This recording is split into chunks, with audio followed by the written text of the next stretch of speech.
Good afternoon and welcome to today's Trade of the Day. My name's Paul Scott. I'm one of the senior traders here at Platinum Trading Systems. A few little things that I want us to sort of be going through today. So just have a little quick catch up from yesterday. Obviously a very, very quiet day in the markets. The US and Canada off, so sort of liquidity sort of waning during the day, which promoted a very, very quiet trading day. So as we were saying on the trading floor this morning, the Euro had a 46 pip range yesterday, so nothing really to sort of write home about there. We had a big piece of news coming out of the UK today.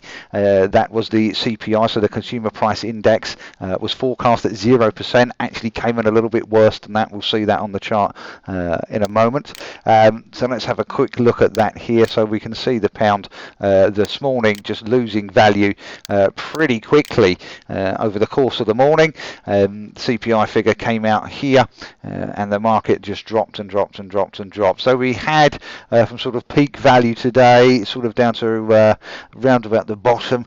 Here we've had nearly 190 pip range. So a little bit more of an exciting day in the markets. As ever, you know, we sort of told people to just steer clear really of the cable today. You know, we could essentially see the market moving quite quickly. So what did we have today? Well, we had a current open trade. Now this trade triggered in yesterday or very late, very early Monday morning, very late Sunday evening as the market opened over there in Asia. Now this was the trade that we actually gave out on Friday. It was to short the Kiwi dollar, price of 67.20, 35 pip stop loss, target of 65.50.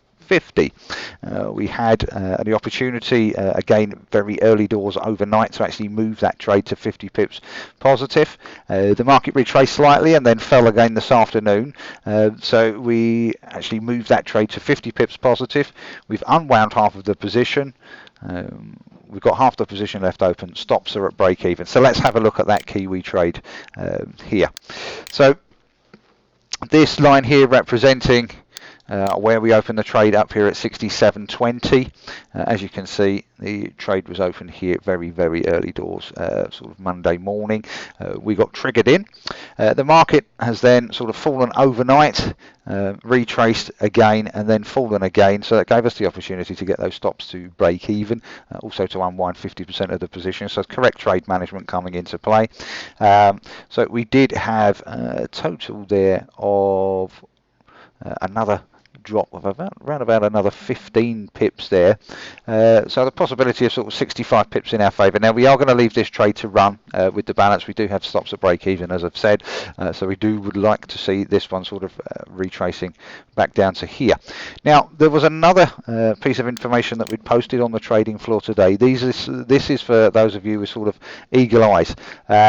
It's a case of reading the information that we provide, and again what we've written here today on the dollar Swiss. So we still have a bullish bias on this pair and expect to see a breakout higher. We expect to see 95.50 as a big test. Should we drop to this level, I will reconsider my bias. However, major support is at 95.50. I will be looking to long this pair if it gets anywhere near major support. So what's happened today? Well, let's take a look at the Swissy for today. So this was 95.50, and as we said, anywhere close to this level here we'll be looking to go in. So those Platinum advanced traders out there, price got down to 95.53 and we rallied in a pretty short space of time back up to sort of 96.10 area. So a decent sort of 60 pips could have been had there, so well done to you if you took that trade today. Another aspect that we were looking at was the gold. Now, if I just bring your attention towards the gold chart that we posted here. So we were talking about what? Well, we were talking about a break of the downward trend, a close above this triangle box here, and then a retest, and then the market to continue onwards. Looking for sort of 12.35, its major resistance and a primary target for gold in the longer term. So what's happened with gold today? Well, if we have a look at this here, well, the scenario's played out to a T. It's come all the way back down here, 11.51, hit this level, and then bang. So we are looking for this market short term to go to 11.75, and then beyond there, probably 12.05, 12.25, and 12.75 in extension. That's been today's trade of the day. Like I said, a bit more of a lively day today. cable moving the most of the markets today. So some fantastic opportunities out there in the trading world. Don't forget, if you are not currently a Platinum member, do feel free to come across to the website. It's www.platinumtradingsystems.com. Click on the free consultation page. Please leave your name, your email and your telephone number, and one of our representatives will contact you shortly so that we can give you a demonstration of exactly what it is that we do here. So hope you had a happy day's trading, and we shall catch you on the next trade of the day.